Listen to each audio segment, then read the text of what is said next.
Eternal Strands feels like a mashup of the early Dragon Age games mixed with the floaty sandbox-esque mechanics of Fortnite. Throw in some fantasy story tropes and a colorful, diverse band of misfits and we've got ourselves the latest indie from Yellow Brick Games. The game is a bit of a hodgepodge of ideas, some that work really well and others that definitely need refinement and polish.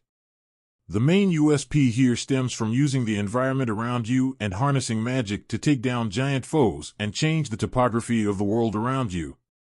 It's a pretty cool concept and in practice, it plays out quite effectively. Seeing the landscape completely ravaged and destroyed thanks to a big fight with a monster adds a dynamism to the world that makes for an incredibly effective and immersive experience.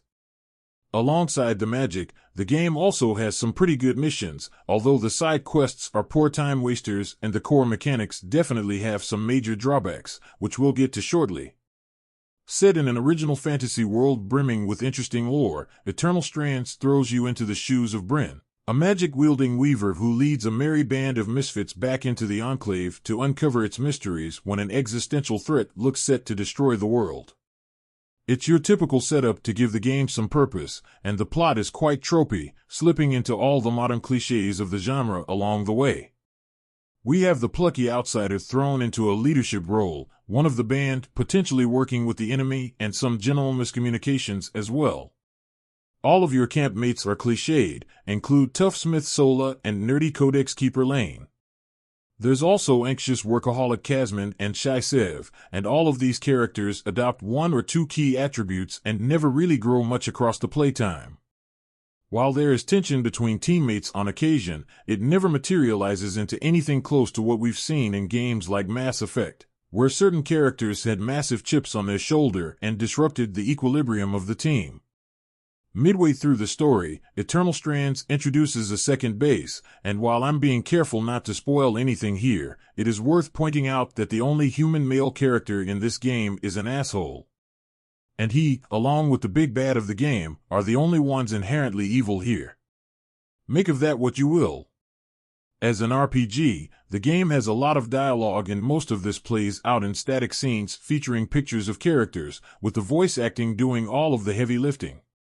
With the exception of the mouths moving slightly, it's a very basic and somewhat boring way to exposit the story.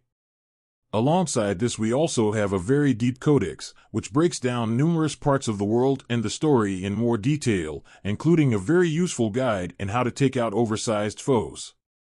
There are also dialogue choices, but, as I found out from one of the loading screen info pop-ups, they don't have any bearing on the story whatsoever, and you can't really play as an outright arrogant, angry, or happy protagonist.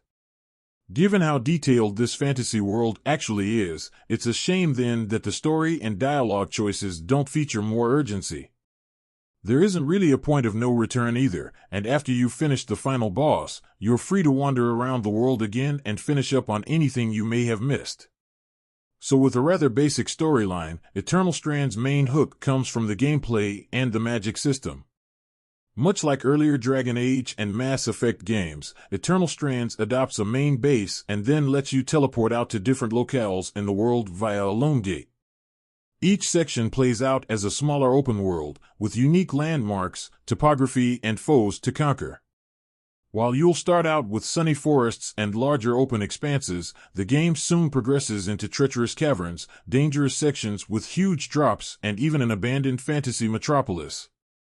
The world is generally quite interesting to navigate, and that's just as well because the game doesn't have a fast travel system outside of chosen spots for lone gates, nor a robust waypoint marker. You'll be doing a lot of running, jumping, and climbing in this game, and this is where one of the biggest problems rears its ugly head. In the 25 hours I spent playing this, completing every mission and defeating every foe, the biggest issue stems from the stamina bar. In Eternal Strands, everything requires stamina. Climbing, jumping, slashing, using your bow, and running all sap stamina. You have a finite amount to begin with, and there's no way to improve it, with the exception of one armor type which increases the maximum stamina. If you run out of stamina, your character will need to stop and catch their breath, walking slowly forward a couple of paces until the bar fills back up.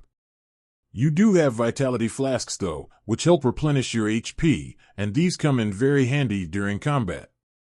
Trust me when I say, you'll be using these a lot. This is a particular problem because if you're in the middle of climbing, your character will just topple backward and potentially fall to their doom.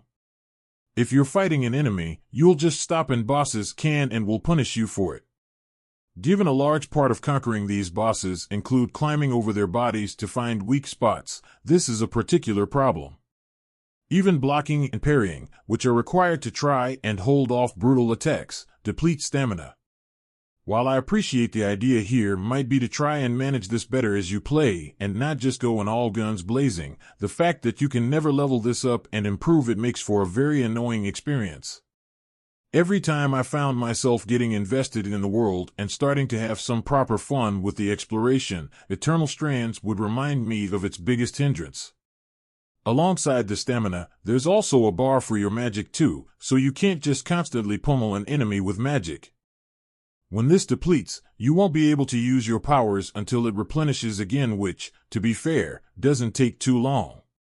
The magic system is by far the best part of the game, but Eternal Strands never lets you properly go to town with this because of the limited usage holding it back. Again, there's no way to level this or any other base stats up in the game outside of equipping specific armor with buffs. The magic in Eternal Strands falls into 3 different types. We have frost, fire, and kinetic energy, each of which including 3 different powers that can be unlocked as you play. These magic abilities range from sending out streams of fire to blocking off enemies with ice walls or freezing them in place. As you progress through, you'll be able to use a kinetic warp pad to jump at enemies, throw molten fireballs out in a barrage of explosive power, and even send out a little fire demon to your bidding for you. The game lets you experiment and mix and match for the most part, but you'll find a system that works for you and largely just used then across the playthrough. I mentioned before that there's no way to level up your character, and instead, Eternal Strands relies on its resources and crafting system to make your character stronger. Anything you grab out in the world is automatically registered into different categories, which in turn can be fused together to make better weapons or improve your armor. However, the game does have a limited inventory for grabbing gear, so you can't just grab everything in sight. Instead, you need to make regular treks back to base camp to deposit your resources. You can try and go deeper into the world, but the game adopts a brutal risk-reward system where if you die, you'll lose some of your resources. One of your teammates, Aurea, can save you, but she can only grab a limited number of resources each time, and the rest will be lost. A little further into the story, you do unlock a warp point which lets you automatically warp back to camp wherever you are. But there is quite a big time delay in using this, and you need to make sure you're not near enemies when you do, because if you hit you, they'll break your flow and you'll have to do it again. The world does change over time as well, with a day/night system that progresses every time you warp around areas. There's also an extreme weather system with drought causing fire to spread like, well, wildfire, while frost freezes everything around you. Oh yeah, and frost actually depletes your stamina a lot faster and will slow you down a lot if caught in extreme cold.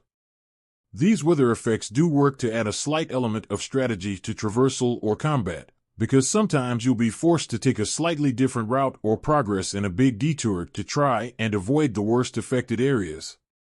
However, the resource system makes things that much harder. There are times where you'll suffer a cheap death you can't do anything about. Once, I was flung off a large dragon because I ran out of stamina, and the path I fell happened to be right in the middle of a ravine. I had no way of stopping this and thus lost a lot of resources as a result. Another time, I got caught within a bunch of frost, which depleted my stamina completely and, because ice also damages you over time, killed me because my character didn't have enough stamina to move out the way. Given the game doesn't have a system to let you pick up your gear again when you return, it's incredibly brutal and at times unnecessarily unfair, especially alongside those stamina and magic cooldowns I mentioned before. There's clearly a desire to make magic the centerpiece of this though, because magic does lots more damage compared to using a sword or a bow. In fact, using Weaver's Grasp is easily one of the most OP moves in the game. This allows you to grab anything in the environment and fling it at enemies. Or you can grab enemies and throw them off a cliff to their doom. Once you reach the midway point of the game, you'll quickly realize that combat and killing enemies doesn't always garner the best resources and isn't the best way forward. Given how long some fights can go on, especially when you fight tough Surgeborn that can kick your ass and require both magic and swordplay to defeat, throwing enemies off cliffsides and opening chests instead is usually the smarter move. I'm not sure if this was the intent from the devs, but it is very satisfying all the same, just to throw these guys into the abyss. Unlike the band of misfits at your camp, enemies aren't really that diverse. There's one type of wolf which is broken up into Shadow Frost/normal varieties, while there's also a human enemy, again broken up into the varieties of wielding a shield, two-handed sword, or an archer. There's one flying enemy that spits fireballs and an armored quadruped, and that's about it. Instead, the game's biggest draw comes from the colossal boss fights. Drawing inspiration from Shadow of the Colossus, Eternal Strands introduces a variety of different towering foes for you to take out. These are easily the highlight of the entire game, and there's two different ways to defeat them. The first requires you to slash at glowing areas or different sections on these creatures' bodies to damage them. You can't just go for the same area though, as it'll eventually harden and force you to climb about the body like Spider-Man to find the next section you can hack at. Of course, your stamina will deplete the entire time, and enemies will try to shake you off, which, you guessed it, uses stamina to try and hold on. However, the more unique mechanic, and something that's needed to level up your powers, comes from harvesting these foes. Each enemy requires a very specific way of beating them, and that can stem from removing all the armored plates to reveal a weak point, or even burning an enemy's main. Trying to work out how to defeat these foes, alongside using the handy codex, is one of the best parts of the whole game. It never got boring defeating these foes, and you'll look forward to fighting them every time. They're exhilarating, enemies have a ton of different moves, and you'll need to use a variety of different magic to try and come out in one piece. The other draw here stems from the crafting, which is pretty good although it's not without its flaws. Back at camp, you'll have an array of different stations you can use, ranging from Dom upgrading your magic with harvested magic, to Lane unlocking codex entries. However, Sola's Forge is where you'll spend the majority of your time. Using resources, you can craft weapons with stronger attack power, better cold or heat resistance, and lower weight ratings.